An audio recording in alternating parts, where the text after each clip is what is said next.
how to withdraw BNB from FaucetPay to Binance. So after you open up your phone, go and open up your Binance. After you open Binance, go to asset. So after you come to this asset like this, now go to deposit. So from this deposit, all you have to do now, go ahead and search for BNB in the section now. Search for BNB. Search for BNB like this now. Here is BNB. So now select the network. That's select this network BIP20.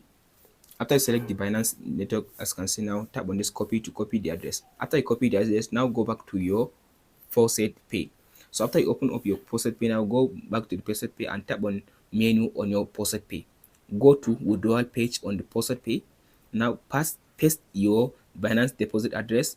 Select the same crypto and network as Binance. So make sure to select BNB as the crypto you want to withdraw, and make sure to select network as BIP20. Then enter the amount you want to withdraw from the FaucetPay.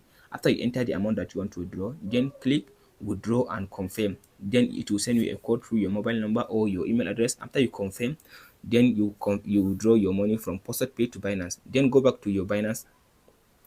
After you come back to your Binance, as you can see now like this now, all you have to do now, you can tap on this asset. So from this asset in your Binance, tap on this history, then tap on this spot. Then from this section, all you have to do now, you can tap on this. As you can see now, if you come to this spot history, there you can be able now to see the BNB that you sent, like this one. As you can see now, I received this BNB from somewhere. That's it guys on how to withdraw.